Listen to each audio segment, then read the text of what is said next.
ಹೃದಯವೇ ನಿನ್ನ ಹೆಸರಿಗೆ ಬರೆದೆ ನನ್ನೆನಾ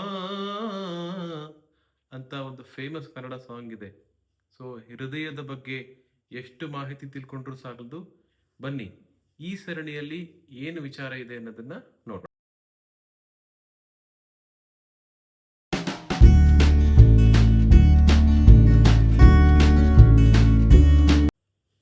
ನನ್ನ ಎಲ್ಲ ಪ್ರೀತಿಯ ವೀಕ್ಷಕರಿಗೆ ನಮಸ್ಕಾರ. ನಾನು ಡಾಕ್ಟರ್ ಶ್ರೀವತ್ಸ ನಾಡಿ. ನಾನು ಸಹ್ಯಾದ್ರಿ ನಾರಾಯಣ ಮಲ್ಟಿ ಸ್ಪೆಷಾಲಿಟಿ ಆಸ್ಪತ್ರೆಯಲ್ಲಿ ಕಳೆದ ಒಂದು ದಶಕದಿಂದ ಕಾರ್ಡಿಯಾಲಜಿಸ್ಟ್ ಆಗಿ ಕೆಲಸ ಮಾಡ್ತಾ ಇದ್ದೇನೆ. ನಮ್ಮ ಈ ಹೃದಯದ ಆರೋಗ್ಯದ ಕುರಿತಾದ ಕಾರ್ಯಕ್ರಮ ಆರೋಗ್ಯವಂತ ಹೃದಯಕ್ಕೆ 6 ಸರಳ ಸೂತ್ರಗಳು ಎನ್ನುವ ಸಂಚಿಕೆಯಲ್ಲಿ ಇದು ನನ್ನ ಮುಂದಿನ ಸಂಚಿಕೆಯಾಗಿ ನಾನು ಎದೆ ಉರಿ ಬಂದಾಗ ಗ್ಯಾಸ್ಟ್ರಿಕೋ ಅಥವಾ ಹಾರ್ಟ್ ಅಟ್ಯಾಕೋ ಅಂತ ಹೇಗೆ ಪತ್ತೆ ಹಚ್ಚೋದು ಅನ್ನೋ ವಿಚಾರವಾಗಿ ಮಾತಾಡೋಣ. ನಾನು ಒಂದು ಸರಿ ನನ್ನ ಕಾರ್ಡಿಯಾಕ್ ಐಸಿಯುಲಿ ನಮ್ಮ ಹಾರ್ಟ್ ಅಟ್ಯಾಕ್ ಪೇಷಂಟ್ಸನ್ನು ನೋಡಿದರೆ, ನನ್ನ ಸುಮಾರು ಒಂದು 12 ವರ್ಷದಿಂದ ನೋಡ್ತಾ ಇದ್ದೀನಿ. ನಮ್ಗೆ ಬರೋ ಎಲ್ಲ ಹಾರ್ಟ್ ಅಟ್ಯಾಕ್ ಪೇಷಂಟ್ಸಲ್ಲಿ ಸುಮಾರು 70-80% ಜನ ಗ್ಯಾಸ್ಟ್ರಿಕ್ ಅಂತಾನೆ ಫಸ್ಟ್ ಸಿಂಪ್ಟಮನ್ನು ಅವರು ಹೇಳುವಂಥ ಲಕ್ಷಣವನ್ನು ಡಿಸ್ಕ್ರೈಬ್ ಮಾಡ್ತಾರೆ. ಯಾಕಿದು ಮಹತ್ವ ಪಡ್ಕೊಳ್ಳುತ್ತೆ ಅಂತಂದರೆ, ಎದೆ ಉರಿ ಅನ್ನೋದನ್ನು ನಾವು ತುಂಬ ಜನ ಇಷ್ಟೊಂದು ಸರಿ ನರ್ಸಸ್ ಆಗ್ಬೋದು, ಡಾಕ್ಟರ್ಸ್ ಆಗ್ಬೋದು, ಈವನ್ ಕಾರ್ಡಿಯಾಲಜಿಸ್ಟ್ಗಳು ಇಷ್ಟೊಂದು ಸರಿ ಗ್ಯಾಸ್ಟ್ರಿಕ್ ಇರ್ಬೋದು ಅಂತ ಮಿಸ್ ಮಾಡಿ ಹಾರ್ಟ್ ಅಟ್ಯಾಕನ್ನು ಮಿಸ್ ಮಾಡಿರೋ ಉದಾಹರಣೆಗಳು ಸುಮಾರಷ್ಟಿದ್ದಾವೆ. ಆ ದೃಷ್ಟಿಯಿಂದ ಈ ಮುಖ್ಯವಾದ ವಿಚಾರ ಅಂದರೆ ಗ್ಯಾಸ್ಟ್ರಿಕ್ಕೋ ಅಥವಾ ಕಾರ್ಡಿಯಾಕ್ಕೋ ಅನ್ನೋದನ್ನು ಹೇಗೆ ನಾವು ಡಿಫ್ರೆನ್ಷಿಯೇಟ್ ಮಾಡೋದು, ಅದರ ವ್ಯತ್ಯಾಸಗಳೇನು, ಆ ವಿಚಾರವನ್ನು ನಾವು ತಿಳ್ಕೊಳ್ಳೋಣ. ಯಾರಲ್ಲಿ ಕಂಡು ಬರ್ಬೋದು ಅಂದರೆ ಎಲ್ಲರಲ್ಲಿ, ಎಲ್ಲ ವಯಸ್ಸಿನಲ್ಲೂ, ಚಿಕ್ಕವರಿಗೆ, ವಯಸ್ಸಾದವರಿಗೆ, ಮಧ್ಯ ವಯಸ್ಕರಲ್ಲಿ ಎಲ್ಲರಲ್ಲೂ ಕಂಡು ಬರ್ಬೋದು.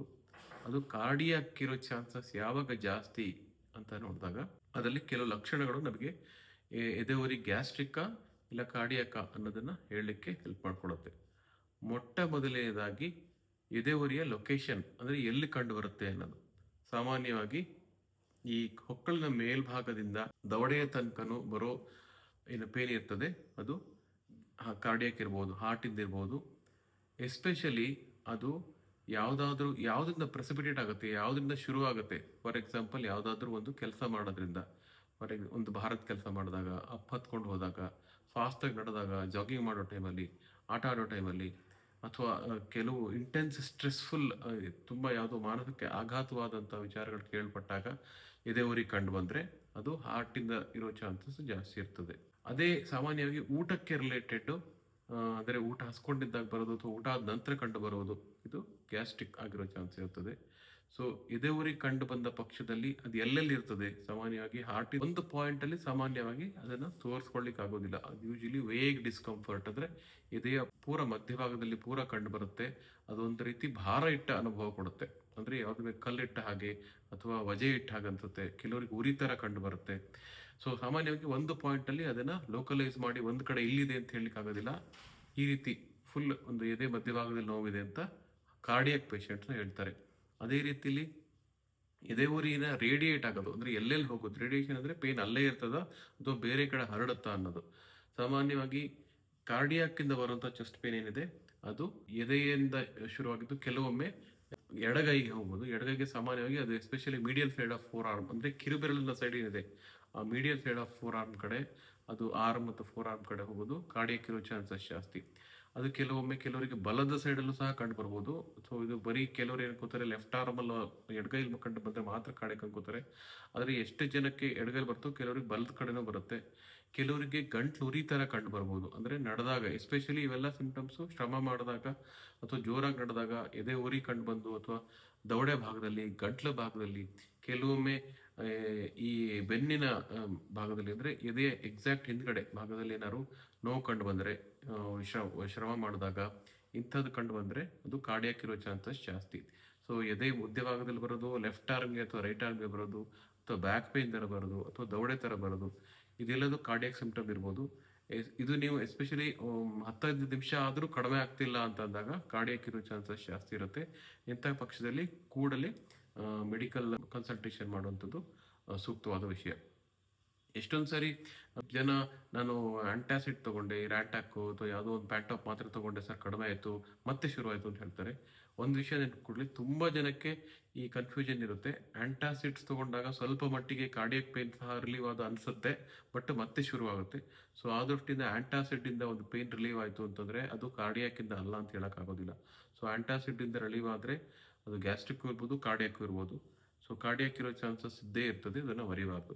ಸೊ ಗಾಬರಿ ಅನ್ನೋಂಥ ಫೀಲಿಂಗ್, ಒಂದು ಫೀಲಿಂಗ್ ಆಫ್ ಇಂಪೆಂಡಿಂಗ್ ಡೂಮ್, ಒಂದು ಗಾಬರಿ ಆಗೋದು, ಏನೋ ಒಂದು ತೊಂದರೆ ಆಗ್ತಾ ಇದೆ ಅನ್ನೋದನ್ನ ನಮ್ಮ ಬ್ರೈನ್ಗೆ, ನಮ್ಮ ಸಿಂಪಥೆಟಿಕ್ ನರ್ವಸ್ ಸಿಸ್ಟಮ್ ಅಲ್ಲಿ ಆಕ್ಟಿವೇಟ್ ಮಾಡುತ್ತೆ. ಅವಾಗ ಹೃದಯ ಬಡಿತ ಜಾಸ್ತಿ ಆಗುತ್ತೆ, ಗಾಬರಿ ಅಂತ ಶುರು ಆಗುತ್ತೆ, ನನ್ನ ಲೈಫ್ ಹೊರಟೋಗುತ್ತೆ ಅನ್ನೋಂಥ ಫೀಲಿಂಗ್ ಬರೋಕ್ಕೆ ಶುರು ಆಗುತ್ತೆ. ಸೊ ಆ ಸೆನ್ಸೇಷನ್ ಬಂದಾಗ, so this is one more symptom. ಅಂದರೆ ಯಾವಾಗ ನಮ್ಮ ಎದೆನೋವಿನ ಜೊತೆ ಈ ಥರ ಗಾಬರಿ ಆಗ್ಲಿಕ್ಕೆ ಶುರು ಆಗೋದು, ಅತಿಯಾಗಿ ಬೆವರಕ್ಕೆ ಶುರು ಆಗೋದು, ಸುಸ್ತು ಅಥವಾ ತಲೆಚಕ್ರ ಬರೋಕ್ಕೆ ಶುರು ಆಗೋದು, ಈ ಥರ ಸಿಂಪ್ಟಮ್ಸ್ ಕಂಡು ಬಂದಾಗ ಅದನ್ನು ಅಸೋಸಿಯೇಟೆಡ್ ಸಿಂಪ್ಟಮ್ಸ್, ಅಂದರೆ ಕಾರ್ಡಿಯಾಕ್ ಜೊತೆಗೆ ಎದೆ ಉರಿ ಜೊತೆಗೆ ಈ ಗಾಬರಿ, ತಲೆ ಸುತ್ತು ಅಥವಾ ಬೆವರ್ಕೊಳ್ಳುವಂಥದ್ದು ಏನಾದ್ರು ಕಂಡು ಬಂದರೆ, ಅಥವಾ ತಲೆ ಸುತ್ತು ಕಂಡು ಬಂದರೆ, ಸೊ ಆ ಥರ ಸಿಂಪ್ಟಮ್ಸು ಕಾರ್ಡಿಯಾಕ್ ಇರ್ಬೋದು. ಎಷ್ಟೊಂದು ಸರಿ ಕೆಲವರಿಗೆ ಚೆಸ್ಟ್ ಪೇನೇ ಬರೋದಿಲ್ಲ. ಇದನ್ನು ಏಟಿಪಿಕಲ್ ಪ್ರೆಸೆಂಟೇಷನ್ಸ್ ಅಂತೀವಿ. ಎಸ್ಪೆಷಲಿ ಹೆಣ್ಣು ಮಕ್ಕಳಲ್ಲಿ ಮತ್ತು ಡಯಾಬಿಟಿಕ್ ಇರೋ ಪೇಷಂಟ್ಸಲ್ಲಿ ಚೆಸ್ಟ್ ಪೇನ್ ಬರದೇ ಇರ್ಬೋದು, ಹಠಾತ್ತಾಗಿ ಉಸಿರಾಟ ತೊಂದರೆ ಥರ ಕಂಡು ಬರುತ್ತೆ. ಇಷ್ಟೊಂದು ಸರಿ ಕೆಲವರಿಗೆ ಬರೀ ತಲೆ ಸುತ್ತ ಥರ ಕಂಡು ಬರುತ್ತೆ, ಕೆಲವರಿಗೆ ಅನ್ಕಾನ್ಷಿಯಸ್ ಆಗಿ ಸಿಂಕೋಪ್ ಅಂತ ಏನು ಕರಿತೀವಿ ಅದು ಸಹ ಆಗ್ಬೋದು. ಸೊ ಎಷ್ಟೊಂದು ಸರಿ ಪೇಷಂಟ್ಸಿಗೆ ಫಸ್ಟ್ ಮ್ಯಾನಿಫೆಸ್ಟೇಷನ್ ಚೆಸ್ಟ್ ಪೇನ್ ಥರ ಬರದೇ ಇರ್ಬೋದು. ನೀವು ಪೇಷಂಟ್ಸ್ ಕೇಳ್ತಾರೆ, ಸರ್ ಅವ್ರಿಗೆ ಎದೆನೋವೇ ಬಂದಿಲ್ಲ, ನೀವು ಹಾರ್ಟ್ ಅಟ್ಯಾಕ್ ಅಂತಿರೋಣ ಅಂತ. ಸೊ ಹಠಾತ್ತಾಗಿ ಉಸಿರಾಟ ತೊಂದರೆ ಕಂಡು ಬರೋದು ಸಹ ಕಾರ್ಡಿಯಾಕ್ ಸಿಂಪ್ಟಮ್ ಇರ್ಬೋದು. ಸಾಮಾನ್ಯವಾಗಿ ಈ ಕಾರ್ಡಿಯಾಕ್ ಅಥವಾ ಏನು ಹಾರ್ಟ್ ಅಟ್ಯಾಕ್ ಪೇನ್ ಇರ್ತದೆ, ಅದು ಸಾಮಾನ್ಯವಾಗಿ ಬೆಳಗಿನ ಜಾವ 5-6 ಗಂಟೆ ಟೈಮಲ್ಲಿ, ಮಧ್ಯರಾತ್ರಿ ಟೈಮಲ್ಲಿ ಕಂಡು ಬರೋ ಚಾನ್ಸಸ್ ತುಂಬ ಜಾಸ್ತಿ ಇರುತ್ತೆ. ಸೊ ನಿಮಗೆ ಬೆಳಗ್ಗೆ 4-5 ಗಂಟೆಗೆ ಏನಾದರೂ ಎದೆಉರಿ ಕಂಡು ಬಂದರೆ, ಅದ್ರ ಜೊತೆ ವಾಮಿಟಿಂಗ್ ಆದರೆ, ಅಥವಾ ಅದ್ರ ಜೊತೆ ಗಾಬರಿ ಆಗೋಕ್ಕೆ ಶುರುವಾಯಿತು ಅಂತಂದರೆ ಅದು ಕಾರ್ಡಿಯಾಕ್ ಇರೋ ಚಾನ್ಸಸ್ ತುಂಬ ಇರುತ್ತೆ. ಸೊ ಅದನ್ನು ಯಾವತ್ತೂ ಇಗ್ನೋರ್ ಮಾಡ್ಬೋದು. So cardiac symptoms early morning ಇರುತ್ತೆ. ಆಮೇಲೆ ಎಫರ್ಟ್ ರಿಲೇಟೆಡ್, ಯಾವ್ದಾದ್ರು ಶ್ರಮ ಮಾಡಿದಾಗ, ವಾಕ್ ಮಾಡಿದಾಗ, ಹತ್ತುವಾಗ, ಉದಾಹರಣೆಗೆ ರೈಲ್ವೆ ಸ್ಟೇಷನಲ್ಲಿ ಮೆಟ್ಲು ಹತ್ತುವಾಗ ಚೆಸ್ಟ್ ಪೇನ್ ಕಂಡು ಬರುತ್ತೆ, ತರಕಾರಿ ಬ್ಯಾಗ್ ಎತ್ಕೊಂಡು ಹೋಗುವಾಗ ನೋವು ಕಂಡು ಬಂದರೆ, ಇಂಥ ಲಕ್ಷಣಗಳು ಕಂಡು ಬಂದರೆ ಅದನ್ನು ಗ್ಯಾಸ್ಟ್ರಿಕ್ ಅಂತ ಇಗ್ನೋರ್ ಮಾಡಲಿಕ್ಕೆ ಹೋಗಬಾರ್ದು. ಅದು ಕಾರ್ಡಿಯಾಕ್ ಇರೋ ಚಾನ್ಸಸ್ಸು ತುಂಬ ಜಾಸ್ತಿ ಇರ್ತದೆ. ಆಮೇಲೆ ಕೆಲವು ಫ್ಯಾಕ್ಟರ್ಸು ಇನ್ನೂ ಫೇವರ್ ಮಾಡುತ್ತೆ. ಫಾರ್ ಎಕ್ಸಾಂಪಲ್, ಫ್ಯಾಮಿಲಿ ಹಿಸ್ಟ್ರಿ ಇದ್ದರೆ, ಲೈಕ್ ಪೇರೆಂಟ್ಸಲ್ಲಿ, ಚಿಕ್ಕಪ್ಪ ದೊಡ್ಡಪ್ಪಂದರಲ್ಲಿ, ಅಣ್ಣ ತಮ್ಮದಲ್ಲಿ ಹಾರ್ಟ್ ಅಟ್ಯಾಕ್ ಇದ್ದರೆ, ಹಾರ್ಟ್ ಅಟ್ಯಾಕ್ ಅಥವಾ ಸ್ಟಂಟ್ ಆಗಿರೋದು, ಬೈಪಾಸ್ ಆಗಿರೋದು, ಅಥವಾ ಯಾರಿಗಾರು ಸಡನ್ ಕಾರ್ಡಿಯಾಕ್ ಡೆತ್ ಆಗಿರೋ ಹಿಸ್ಟ್ರಿ ಇದ್ದರೆ, ಆಮೇಲೆ ಡಯಾಬಿಟಿಕ್ಸ್ ಪೇಷಂಟ್ಸಲ್ಲಿ 40-45 ವರ್ಷದವರಿಗೆ early morning type of chest pain ಅಥವಾ ವಾಕ್ ಮಾಡಿದಾಗ ಎದೆನೋವು ಕಂಡು ಬಂದರೆ, ಅಥವಾ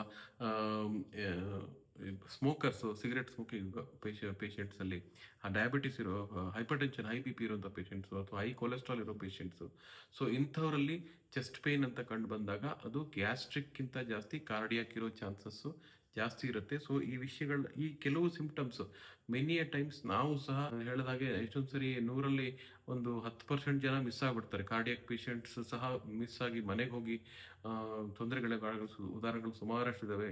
ಈವನ್ ಎಕ್ಸ್ಪರ್ಟ್ ಕಾರ್ಡಿಯಾಲಜಿಸ್ಟ್ ಒಳಗೆ ಮಿಸ್ ಆಗ್ತವೆ. ಯಾಕಂದರೆ ಇ ಸಿ ಜಿ ಎಷ್ಟೊಂದು ಸರಿ ಫಸ್ಟ್ 30 ಮಿನಿಟ್ ಒಳಗೆ ಬಂದರೆ ಇ ಸಿ ಜಿ ನಾರ್ಮಲ್ ಬರೋ ಚಾನ್ಸಸ್ ಇರುತ್ತೆ.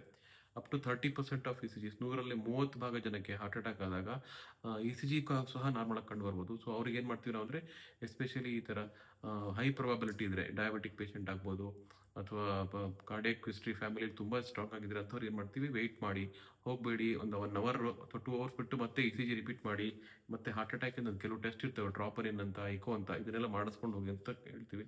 ಪೇಷಂಟ್ಸ್ ಏನು ಅಂದ್ಕೊಳ್ತಾರೆ, ಸುಮ್ಮನೆ ಇ ಸಿ ಜಿ ನಾರ್ಮಲ್ ಇದೆಯಲ್ಲ ಸರ್, ಇಕೋ ನಾರ್ಮಲ್ ಇದೆಯಲ್ಲ, ಏನಕ್ಕೆ ಇರಬೇಕು ಅಂತ ಕೇಳ್ತಾರೆ.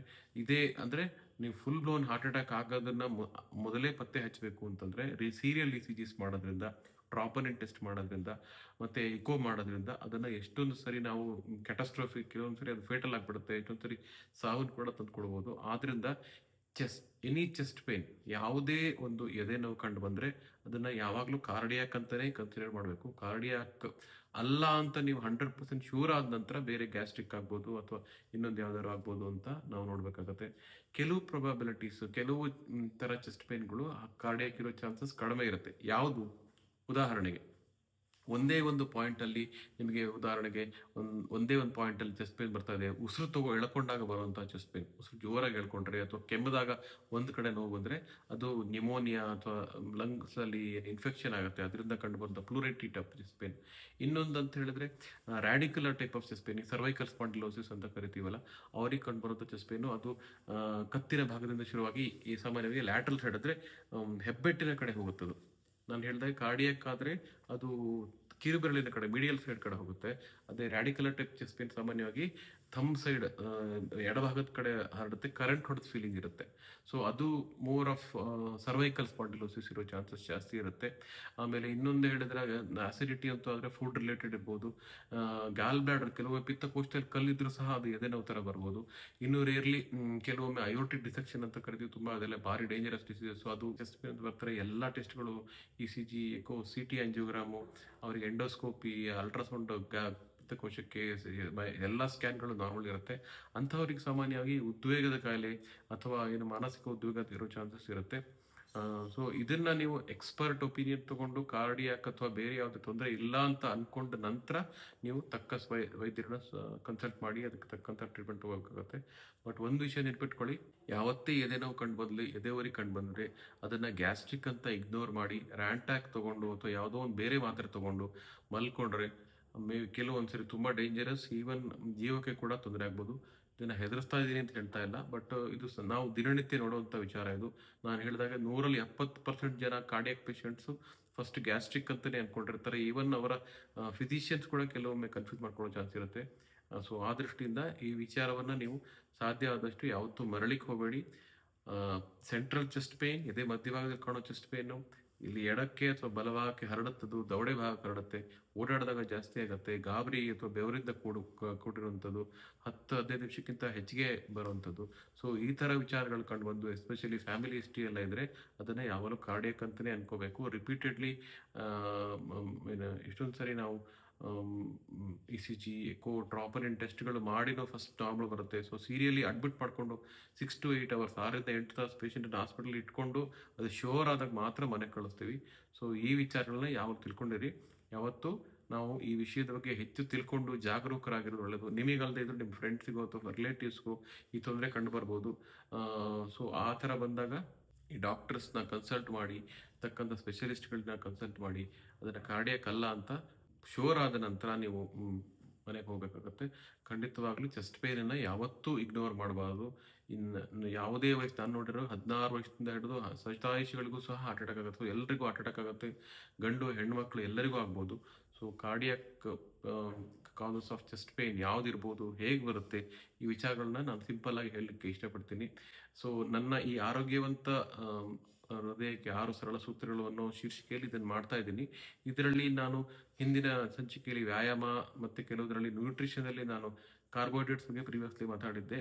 ಈಗ ನಮ್ಮ ಒಬ್ಬರು ವೀವರು ನಮ್ಮ ಆಸಕ್ತರು, ಸರ್ ಈ ಗ್ಯಾಸ್ಟ್ರಿಕ್ಕಿಗೂ ಮತ್ತು ಕಾರ್ಡಿಯಾಕಿಗೂ ಹೇಗೆ ವ್ಯತ್ಯಾಸ ಮಾಡೋದು ಅಂತ ಕೇಳಿದ್ರಿಂದ ಈ ವಿಡಿಯೋನ ಮಾಡಿದ್ದೀನಿ. Hope you like this video. ನನ್ನ ಇದೇ ರೀತಿ ಎಜುಕೇಷನ್ ವಿಡಿಯೋನ ನಾನು ಕ್ರಿಯೇಟ್ ಮಾಡ್ತಾ ಇರ್ತೀನಿ, ಮುಂದೆ ಮಾಡ್ತಾನೆ ಇರ್ತೀನಿ. ಹೆಚ್ಚು ನಿಮ್ಮ ಬಂಧು ಮಿತ್ರರಲ್ಲಿ ಇದನ್ನು ಶೇರ್ ಮಾಡಿ. ಇದರಲ್ಲಿ ಏನಾದ್ರು ನಿಮಗೆ ಯಾವುದಾದ್ರೂ ಒಂದು ಸ್ಪೆಸಿಫಿಕ್ ಮಾಹಿತಿ ಬೇಕು ಅಂದರೆ ಅದ್ರ ಬಗ್ಗೆ ವಿಡಿಯೋ ಮಾಡ್ತಾ ಇರ್ತೀನಿ. ನನ್ನ ಚಾನಲ್ಗೆ ಸಬ್ಸ್ಕ್ರೈಬ್ ಮಾಡಿ ಮತ್ತು ನಿಮ್ಮೆಲ್ಲ ಮಿತ್ರ ಜೊತೆ ಇದನ್ನು ಶೇರ್ ಮಾಡ್ಕೊಳ್ಳಿ. ನಮಸ್ಕಾರ.